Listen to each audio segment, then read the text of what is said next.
Good Thursday, everyone, and welcome to this edition of Conversation Daily News. I'm your host, Cyrus Webb. Glad you all could join us once again. Well, we made it over the hump, and we're in the home stretch towards the weekend. We, of course, have your news headlines coming up on this Thursday. We have the Truth of the Day with Mary Ellen Ciganovich. In today's Entertainment Spotlight, be part of my conversation with Lifestyle Expert Bethany Braun-Silva, discussing how Amazon Glow is helping to keep us all more connected and keep kids engaged. Enjoy today's program. For Conversation Daily News, I'm Cyrus Webb with their Thursday headlines. In national news, Biden says nation weary from COVID, but U.S. in a better place.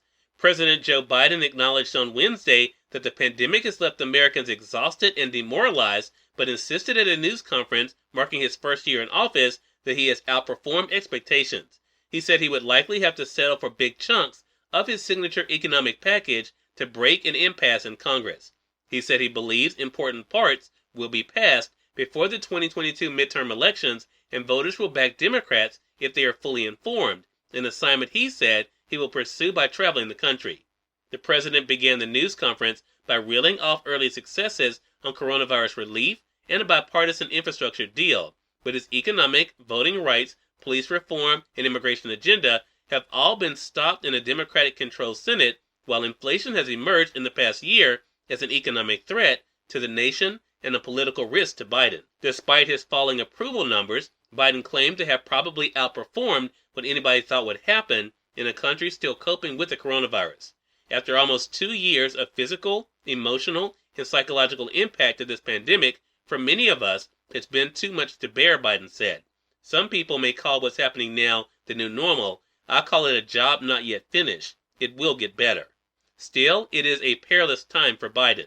The nation is gripped by another disruptive surge of virus cases, and inflation is at a level not seen in a generation. Democrats are bracing for a potential midterm rout if he can't turn things around. Biden has held just 6 solo news conferences during his first year in office. The ongoing threat from the coronavirus was evident in the very setup of Wednesday's gathering.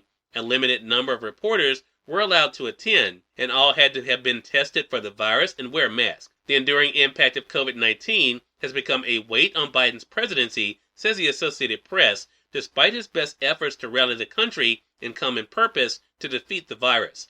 As a candidate, he promised to restore normalcy to a pandemic-ridden nation, but overcrowded hospitals, shortages at grocery stores, and fierce divisions over vaccine mandates and face mask requirements abound. Recent Democratic presidents have engineered course corrections in their first terms after suffering rebukes in the midterm elections. President Bill Clinton shifted in a more moderate direction after getting thumped in 1994. President Barack Obama was forced to recalibrate after acknowledging he got shellacked in the 2010 midterms.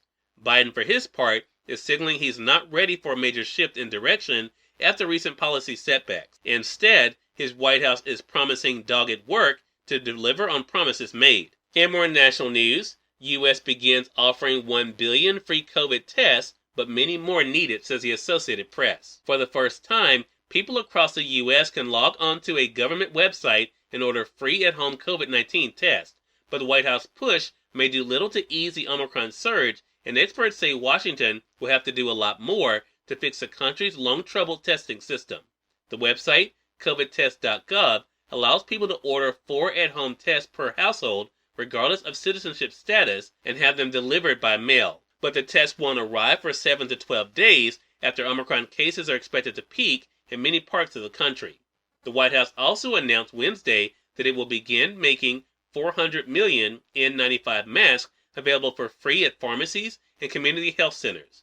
Both initiatives represent the kind of mass government investments long seen in parts of Europe and Asia, but delayed in the U.S. In business news, stocks extend 2022 losses as investors brace for rate hikes. Stocks closed broadly lower on Wall Street Wednesday and deepened the weekly losses for major indexes following another choppy day of trading.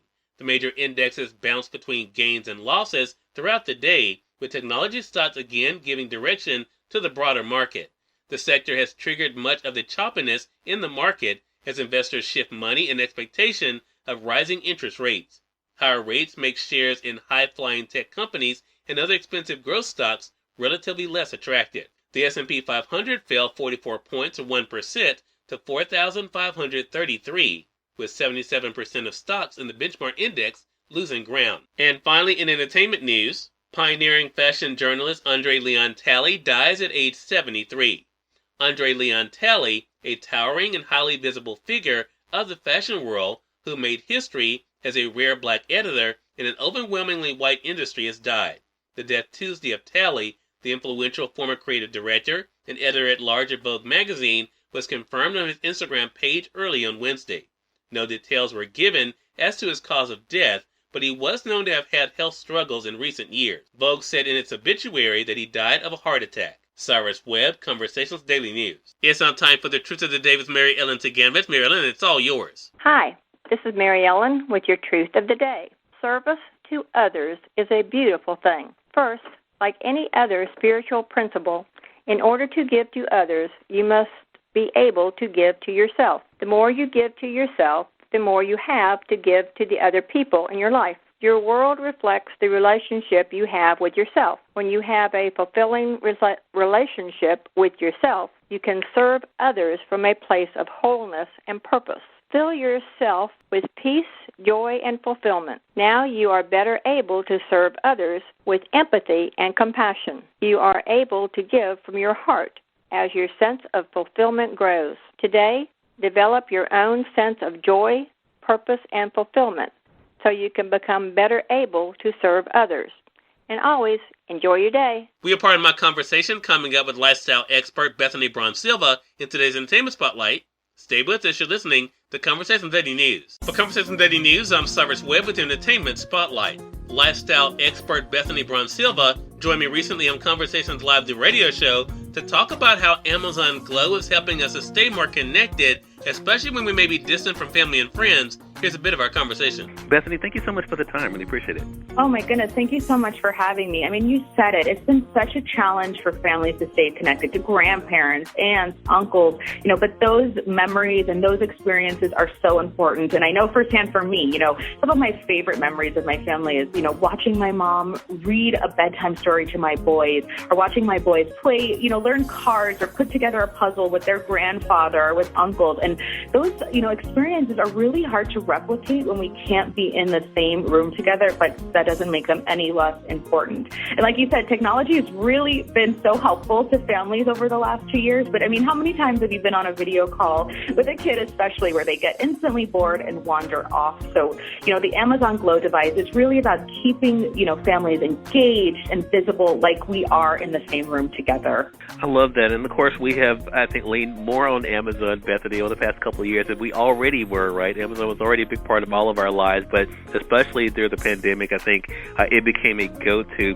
Talk to us more about Amazon Glow and what is it that makes it so special when it comes to those virtual visits? Yeah, so Amazon Glow is a new device that really makes it easy and fun for kids to spend time with remote grandparents, aunts, uncles, family, friends, and it's a great way to create those bonds across generations, even when distance is a barrier. So rather than a normal video call, Glow isn't just passive screen time. It was designed to be collaborative and interactive, and during those video calls on Amazon Glow, kids can read stories or play games, use physical objects, and even create art using the touch-sensitive projected virtual space. Cyrus Webb, Conversations Daily News.